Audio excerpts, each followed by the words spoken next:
अस्सलामु अलैकुम अज़ीज़न। आज हमारा ये जो दर्स नहम है, नवा दर्स है और इसमें हम इब्तिदा कर रहे हैं बिल्कुल एक नए वाजे की, जिसका नाम है वाजे है पुरसी। ये पुरसिशी का मतलब जो है, ये पुरसिश से आया है। पुरसिश मतलब पूछना, हाल चाल पूछने से।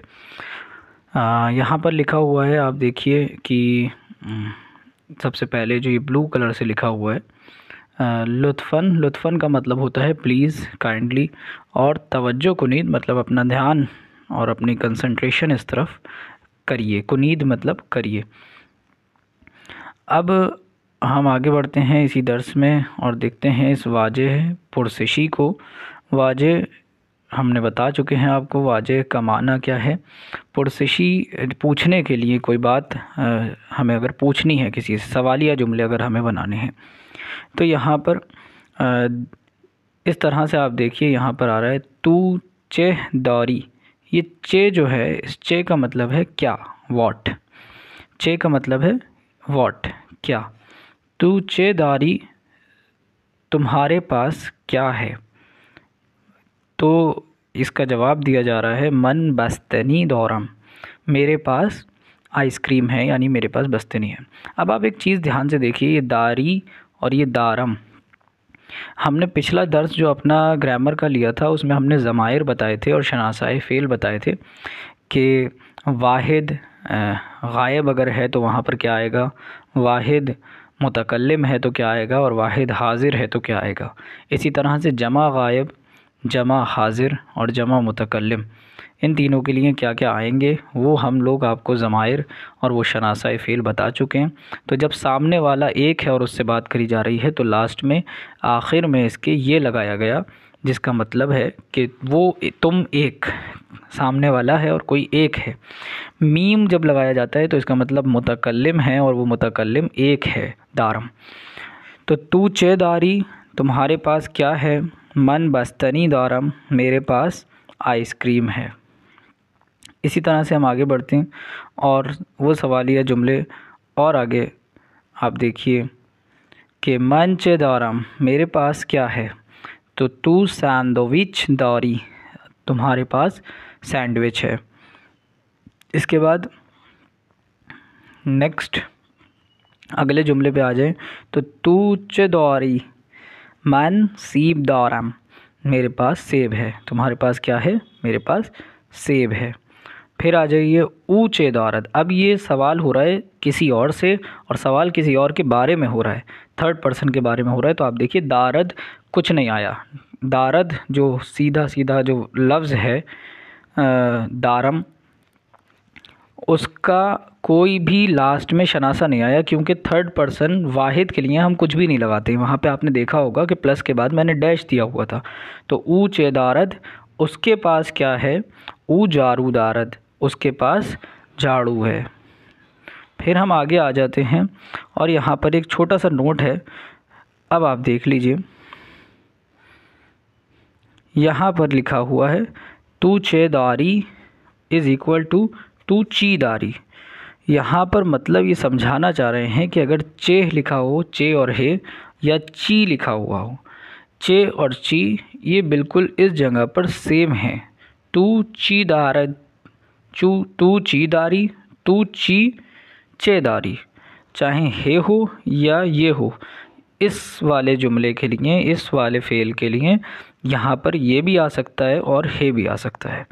तो ये यहाँ पर एक नोट थी, आप देखिए यहाँ पर इसलिए एक छोटा सा वन यहाँ पर लिखा हुआ था, लिहाजा उन्होंने ये फुट नोट में ये चीज़ दे दी।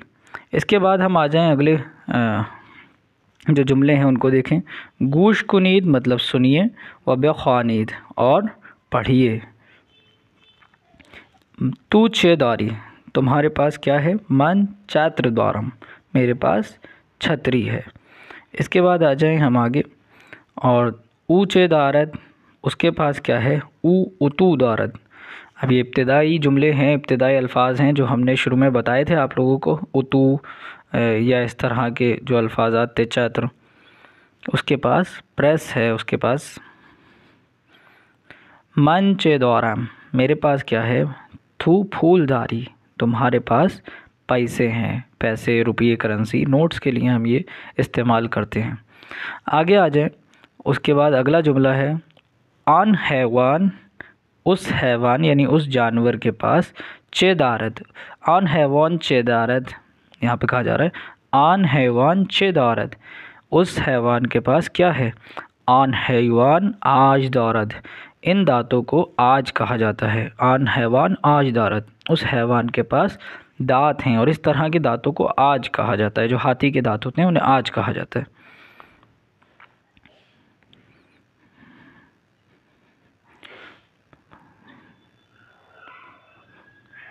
यहाँ पर कहा जा रहा है बेपुरसीद, पूछिए व पासुख दहीद, और जवाब दीजिए। ठीक है, पासुखा और जवाब दीजिए। ऊँचे दारत, पहला सवाल है ऊँचे दारत, ये मिसाल है। तो ऊ आस्ब दारत, उसके पास क्या है, उसके पास घोड़ा है। आया ऊ आस्ब दारत, अब आप देखिए इस पिक्चर के बारे में सवाल हो रहा है इसलिए मैं जूम नहीं कर रहा हूँ यहाँ पर। आया ऊ आस्ब दारत, अब ये क्वेश्चन एक अलग तरीके से हो रहा है, क्या उसके पास घोड़ा है। तो जवाब दिया बाले ऊ आस्ब दारत, हाँ जी उसके पास घोड़ा है। आया ऊ शत्र दौरद, क्या उसके पास शत्र है। अब शत्र का माना आप लोग कमेंट में बताइएगा कि शत्र का क्या माना होता है। ना, जवाब दिया ऊ आज़्ब दारद, उसके पास शत्र नहीं है, उसके पास आज़्ब है। आगे हम आ जाते हैं। तो अब यहाँ पर क्वेश्चन आप लोगों से हो रहा है तू छेदारी, आपके पास क्या है। तो यहाँ पर हम लिख सकते हैं, यहाँ पर हम क्या क्या लिख सकते हैं, यहाँ पर हम लिख सकते हैं मन किताब दारम, मन किताब दारम, हम यहाँ पे ही लिख सकते हैं मन किताब दारम। अब इसी तरह से अगला सवाल जो इस तरह से आया हुआ अज़्ब दारत, तो हम कहेंगे आया शुमा आया थू खिताब दारत, आया थू किताब दारी, तो हम कहेंगे बाले मन किताब दारम। अब अगर हम किताब की जगह क्वेश्चन को तब्दील कर दें और तीसरा क्वेश्चन इसी तरह से बना दें आया तू कलम दारत दारी, तो हम यहाँ पर जवाब देंगे कि ना मन किताब दारम, मेरे पास कलम नहीं है, मेरे पास किताब है। अब मन चे दारम के बारे में भी, मेरे पास क्या है मन चे दारम, तो सवाल कहा जाएगा शुमा या तू चात्र दौरी।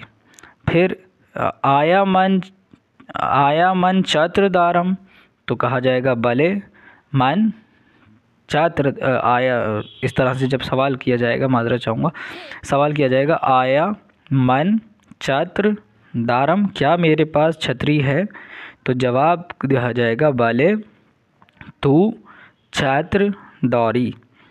अब छतरी के बारे में किसी और चीज़ के बारे में सवाल हो जाए कि आया मन कमीज़ दारम, क्या मेरे पास कमीज़ है, तो हम कहेंगे ना थू छात्र दारम, नहीं आपके पास छतरी है।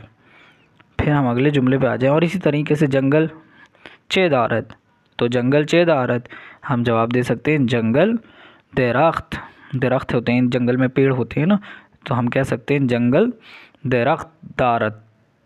जंगल के पास क्या है, जंगल में क्या है, जंगल के पास पेड़ हैं, तो हम कह सकते हैं जंगल दरख्त दारत। अगला हम सवाल बना सकते हैं यहाँ आया जंगल दरख्त दारत, तो हम जवाब दिया जाएगा भले जंगल दरख्त दौरत। फिर ये सवाल कर सकते हैं हम आया जंगल छत्र दारत, क्या जंगल के पास छतरी है, अम्ब्रेला है, तो जवाब दिया गया ना जंगल दरख्त दारत, जंगल के पास पेड़ हैं। अब ये आखिरी मैं बोल इसलिए रहा हूँ ताकि आप लोग लिखें और आप लोगों का थोड़ा सा इमला भी दुरुस्त हो, क्योंकि जितने भी लफ्ज़ मैं बोल रहा हूँ ये सब पीछे आ चुके हैं, लिहाजा मैं उन्हें बोल रहा हूँ। ऊँचे दारत, उसके पास क्या है, तो ऊ पुर्तगाल दारत, उसके पास एक संतरा है। अब सेम सवाल वही पहले वाले की तरह हम बना देते हैं। आया ऊ पुर्तगाल दारत, भले ऊ पुर्तगाल दारत, क्या उसके पास संतरा है, भले उसके पास, हाँ उसके पास संतरा है। आया ऊ कलम दारत या छत्र दारत कर लीजिए या कुछ और कर लीजिए, अज़्ब दारत, कर लीजिए, क्या उसके पास घोड़ा है, क्या उसके पास छतरी है, क्या उसके पास किताब है, क्या उसके पास कलम है, कोई भी सवाल हो सकता है। लेकिन जवाब क्या देंगे हम? ना ऊ पुर्तगाल दारत, नहीं उसके पास तो संतरा है। अब इस दर्स को हम बिल्कुल आखिरी मरहले में ले आए हैं। पासुक दुरुस्त रा इंतखाब कुनीद। पासुक का मतलब होता है जवाब, पासुक दुरुस्त यानी सही जवाब, रा मतलब का, इंतखाब कुनीद मतलब सेलेक्ट करना है, सेलेक्ट करिए, चुनिए, चुनाव कीजिए। तो अब यहाँ पर एक सवाल दिया हुआ है और वो सवाल है ये रहा, जंगल चे दारत, तो जंगल सितारे दारत, जंगल के पास सितारे हैं नहीं, जंगल दरख्त दारत, भले ये वाला सवाल बिल्कुल जो जवाब है वो बिल्कुल दुरुस्त है, जंगल के पास दरख्त है। जंगल पंजरे दारत, क्या जंगल के पास खिड़की है? नहीं, खिड़की भी नहीं है, ये लॉजिकल नहीं है। इसी तरीके से दूसरा सवाल है, इस्तिखर छे दौरत, इस्तिखर अब आपको पता है कि क्या होता है। इस्तिखर आब दारत, भले इस्तिखर आब दारत, ना इस्तिखर आब दारत। अब आप इनमें से लगाइएगा कौन सा जवाब दुरुस्त है इंशाअल्लाह। वैसे तो आप लोगों को पता है कि इस्तिखर आब दारत ही पहला जो जवाब है वो बिल्कुल दुरुस्त है, क्योंकि इस्तिखर स्विमिंग पूल को हम बोलते हैं और स्विमिंग पूल में पानी होता है। उसके बाद क्वेश्चन नंबर 3 आ जाता है यहाँ पर, ऊंचे दारत, उसके पास क्या है? तो अब आप इस पे भले, भले क्योंकि आया नहीं आया है यहाँ पर, कोई सवाल नहीं किया गया है, तो यस का कोई भी लॉजिक यहाँ पर नहीं बन रहा भले वाला, तो ये जवाब तो सही नहीं है। ऊ पुर्तगाल दारत, ये बिल्कुल सही जवाब हो सकता है कि उसके पास क्या है, सवाल किया गया और जवाब दे दिया कि ऊ पुर्तगाल दारत। अब सवाल है ऊंचे दारत, उसके पास क्या है? तो ऊ सीब दारम, तो क्योंकि ये मीम आ रहा है लास्ट में, दारम आ रहा है, तो दारम का मतलब तो मैं है और सवाल हो रहा है किसी और के बारे में, तो यहाँ पर मीम आने की वजह से ये वाला जो सेंटेंस है वो गलत है, क्योंकि ऊ के साथ दारम नहीं आ सकता, मन के साथ दारम आएगा और ऊ के साथ दारद आता है, लिहाजा ये थर्ड वाला भी गलत है और फोर्थ वाला सही होगा। अब यहाँ पे तू चेदारी, तो तू चेदारी में इसका लास्ट वाला सही है, क्योंकि वक्त के पाबंदी है अब, इसलिए हमें ये क्लोज़ करना पड़ रहा है जल्दी से दर्ज। मन दस्त दारम, मेरे पास हाथ है। तो ये सवाल यहाँ पर हमने मुकम्मल कर दिए। अब इंशाल्लाह आगे नेक्स्ट क्लासेस में हम इनको आगे कंटिन्यू करेंगे और इस बुक को और अच्छे से इसको कंप्लीट करेंगे, किस तरह से सवालिया जुमले बनाए जाते हैं और किस तरह से उनके जवाबात को दिया जाता है। वस्सलामु अलैकुम व रहमतुल्लाह।